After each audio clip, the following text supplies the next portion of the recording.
Cupak kultat kanatan napung kumpa sugiar cupak batteruna lugul lupangko gilamra hunyon kondo araro ai Congress Party mimaga magdung se apungai kabet dag je tamkanam bomna aga galaglo tamkanam bomna mimaga magdu je Bharatiya Janata Party de nguluk ke Bharat Borkoso hongbijanam akedam olai amna kapila olai mogema amna sem ai Congress Party de mimaga magdung se modum lo mokuma lo hunyon kondolo apu de panchayat bangke dolung se mimaga magbom nagdung tauna chahora kinma pe se apungai kadak boje se mimang magla gnam se alag dag ke tamkanam bomsilo Bharatiya Janata Party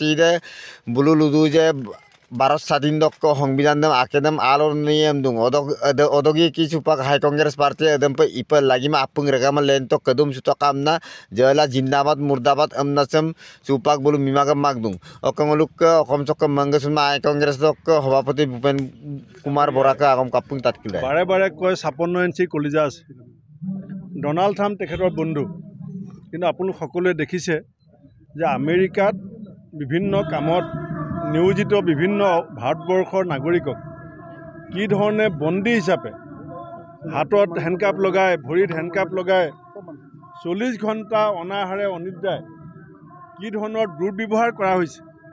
সেই কথাটোত এতিয়ালৈকে দেশৰ প্ৰধানমন্ত্ৰী মৌন আমাৰ দেশৰ যিজন বিদেশ মন্ত্ৰী এছ জয়শংকৰ ডাঙৰীয়া মৌন সেইকাৰণে আজি গোটেই ভাৰতবৰ্ষত আমি আজি মোদী ডাঙৰীয়া আৰু এছ জয়শংকৰ ডাঙৰীয়াই বিদেশত ভাৰতীয় নাগৰিকক কৰা অপমানৰ সময়ত মৌন থকাৰ কাৰণে আমি ভাৰত চৰকাৰৰ বিৰুদ্ধে প্ৰতিবাদ কৰিছোঁ আৰু লগতে আমেৰিকাই আমাৰ দেশৰ নাগৰিকক যিটো ব্যৱহাৰ কৰিছে এইটো আমি তীব্ৰ ভাষাৰে গৰিহণা দিছোঁ আমাৰ দেশৰ নাগৰিকক আমি কেতিয়াও কোনোবাই বাহিৰত নি অপমান কৰাটো সহ্য নকৰোঁ আজি আমি এই প্ৰতিবাদ কৰাৰ মুহূৰ্তত আমি দেশৰ প্ৰধানমন্ত্ৰীক আৰু বিদেশ মন্ত্ৰীক আহ্বান জনাম যে অতি শীঘ্ৰে আপোনালোকে এই সম্পৰ্কত আমেৰিকাৰ সৈতে প্ৰত্যক্ষ যোগাযোগ কৰি ভাৰতীয় নাগৰিকৰ মান সন্মান নিৰাপত্তা সুনিশ্চিত কৰক আৰু অন্যথাই যদি আপুনি বিদেশত থকা ভাৰতীয় নাগৰিকৰ মান সন্মান ৰক্ষা কৰিব নোৱাৰে তে আপুনি 56 ইঞ্চি কলিজাৰ প্ৰধানমন্ত্ৰী বুলি কৈ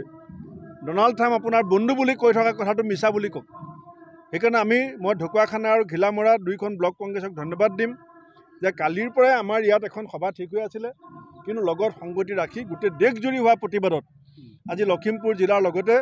আমাৰ ঢকুৱাখানা ঘিলামৰাৰ ৰাইজেও যি স্বতঃস্ফূৰ্ত সহায় দিছে মই তেওঁলোককো ধন্যবাদ জনাইছোঁ বিজেপিৰ যিটো লুণ্ঠন চলি আছে ইয়াত MSCটো এতিয়া চবেই জানে যে এইটো MSC বুলি নকয় ইগ' মাগব MSC মানে এতিয়া ইগ' মাগব গতিকে যিটো অৱস্থা যিটো লুটপাট যিটো হৈ আছে কয়লা চিণ্ডিকেটৰ নামত অবৈধ কয়লা খননত আজি 25জন শ্ৰমিকৰ মৃতদেহ আজিলৈকে চৰকাৰে উলিয়াব নোৱাৰিলে এই কথাবিলাকতো ৰাইজে দেখি আছে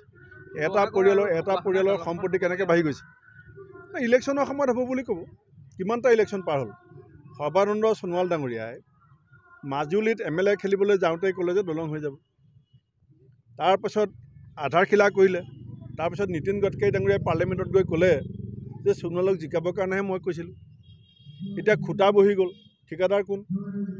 যিটো ঠিকাদাৰক উত্তৰ প্ৰদেশৰ চৰকাৰে ব্লেক লিষ্টেড কৰিছে আজি সেইটো ঠিকাদাৰকে অসম চৰকাৰে ৰঙা দলিচা পাই দিছে গতিকে আমাৰ অসমৰ ৰাইজৰ যিটো আৱেগ আৰু অনুভূতি বিজেপিয়ে যিধৰণে হেতালি খেলিছে তাৰ প্ৰকৃত যিটো প্ৰত্যুত্তৰ অসমৰ ৰাইজে